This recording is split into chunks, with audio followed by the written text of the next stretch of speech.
que a unção do Senhor esteja presente.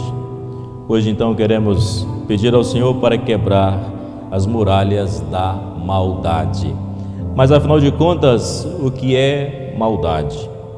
Eu estava buscando a definição de maldade e o dicionário define qualidade do que é mal, perversidade, malignidade, crueldade.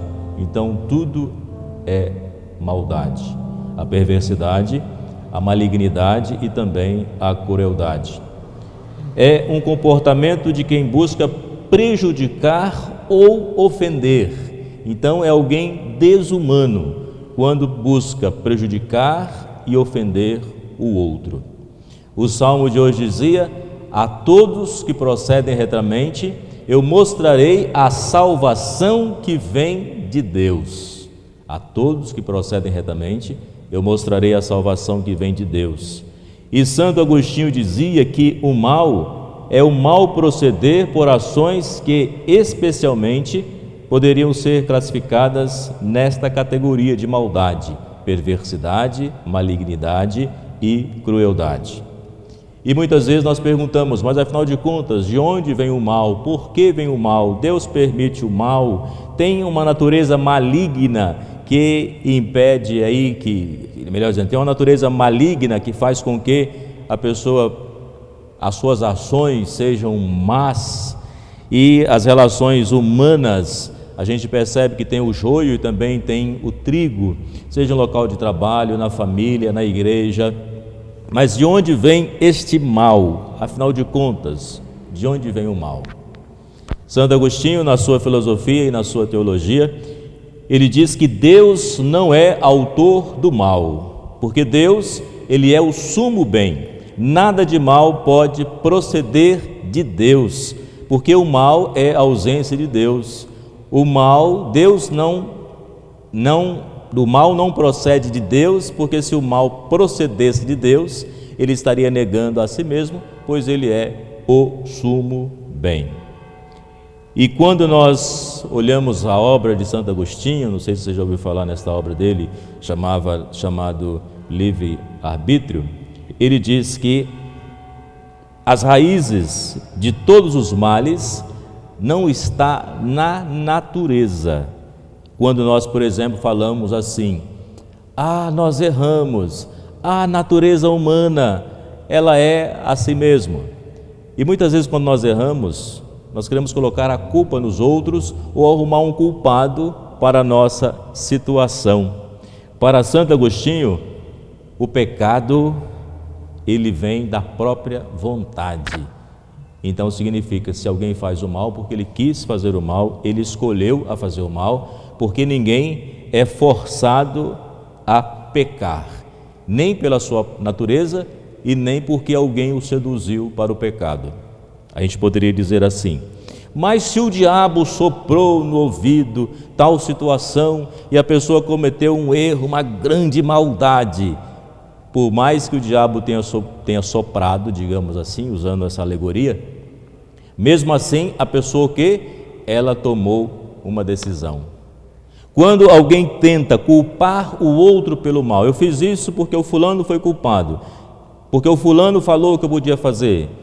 Mesmo assim, se ele falou, você tomou a decisão de fazer, então você é o responsável.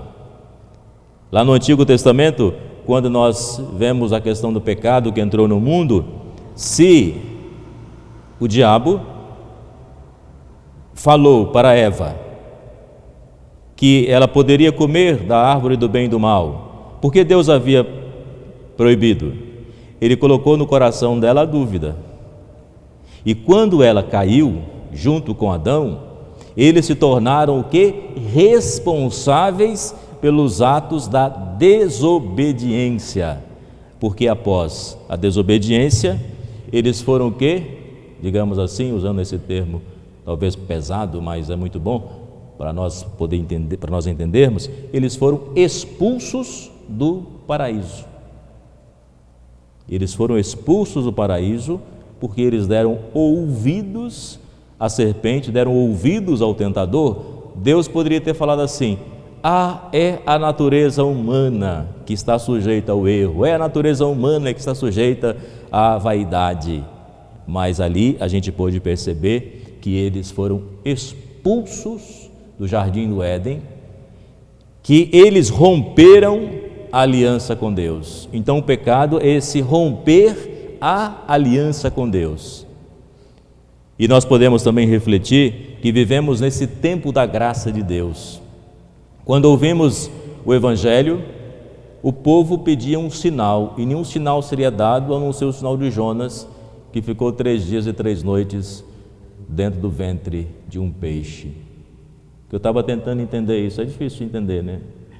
Um homem dentro de uma baleia, né? 3 dias ali, sem comer, sem beber, sem dormir, né?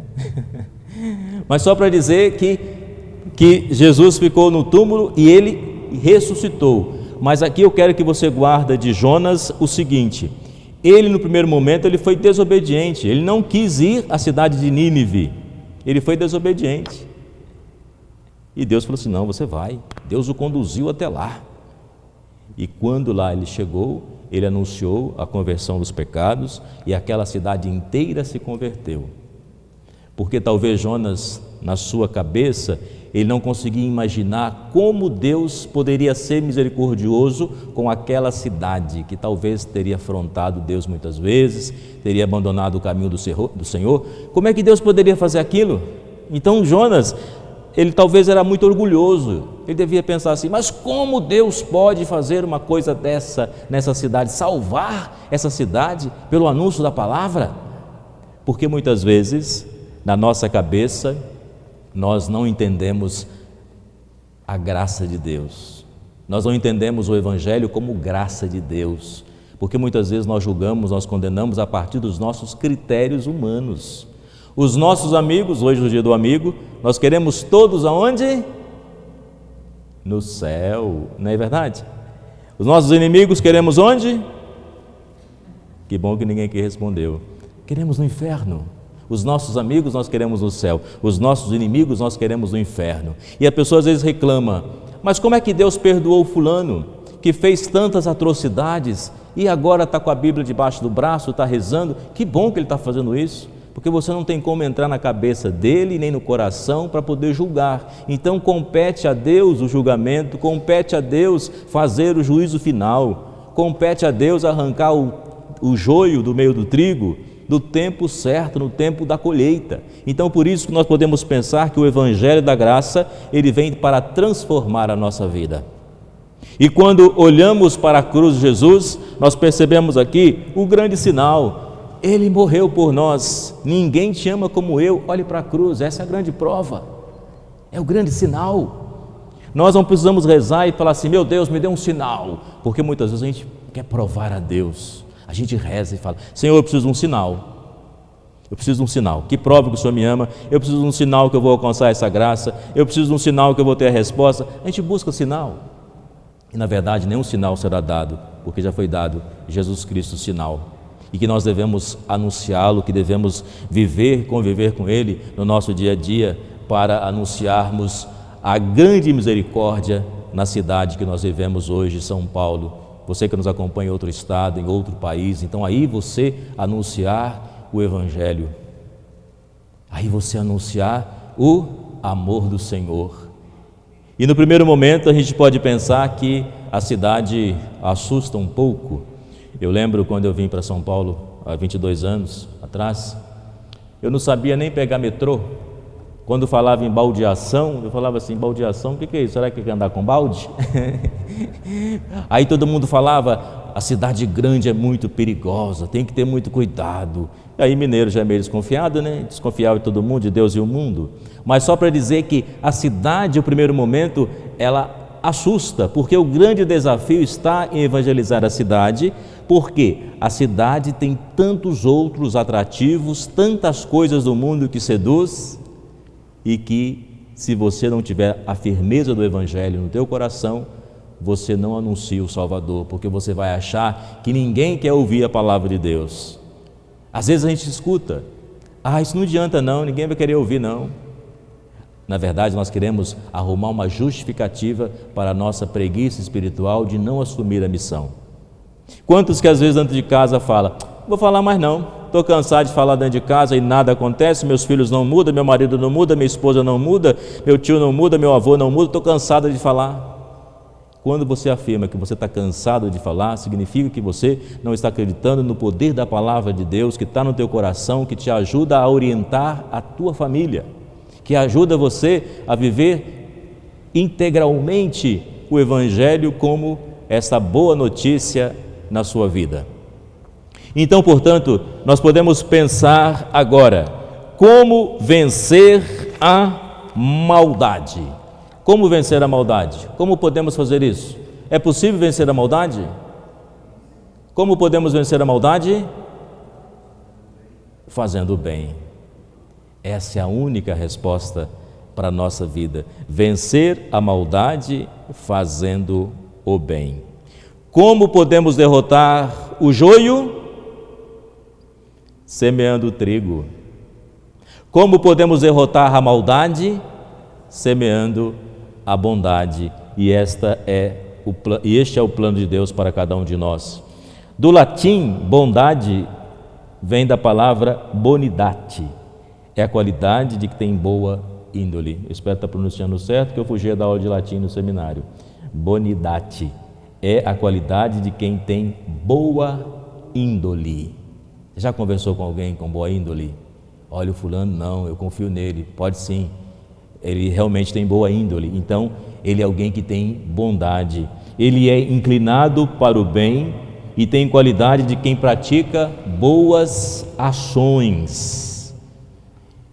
Ele pratica boas ações. Ele não se deixou contaminar pelo mundo e carrega dentro de si uma vida interior que, mesmo em meio às dificuldades da cidade, ele crê na força do Evangelho. Ele crê na força da bondade de Deus na sua vida. E por isso que eu creio no anúncio do Evangelho. Quando o Dom Odílio convocou o sínodo, Deus habita essa cidade e nós somos o quê? As testemunhas. E a força do testemunho, ele é muito forte. A força do testemunho, ele é fortíssimo. Então, por isso, se eu testemunho que Jesus está presente na minha vida, testemunho em palavras, em obras, significa que eu acolhi o amor e deixei-me transformar por este amor, por esta graça. Então, hoje, eu convido você a derrotar as muralhas da maldade. Tudo aquilo que é maldade no teu coração, que você possa pedir ao Senhor para tirar. Ah, mas eu estou vendo a maldade no coração do meu filho, estou vendo a maldade no coração do meu esposo, estou vendo a maldade no coração da tia, estou vendo a maldade no coração da sogra. Nossa, essa então, meu Deus. Ou seja, você está vendo a maldade nos outros, mas está esquecendo de olhar para si mesmo e tirar o cisco do teu olho. Tirar a trave do teu olho e parar de julgar os outros e fazer um caminho para você mudar de vida. Para você mudar de vida. Por isso que a confissão ela é importante quando a pessoa está disposta a mudar de vida. Quem peca e confessa, torna-se um círculo vicioso. Da mesma forma, em cada ato penitencial, a gente bate no peito e pede perdão ao Senhor, mas se eu não estou disposto a mudar de vida, de nada adianta. Se essa palavra não entrar na minha alma, se essa palavra não me levar a uma mudança radical, nada adianta. Então significa que hoje eu acolho essa palavra para produzir frutos no amanhã da história da minha vida, porque eu vou semear.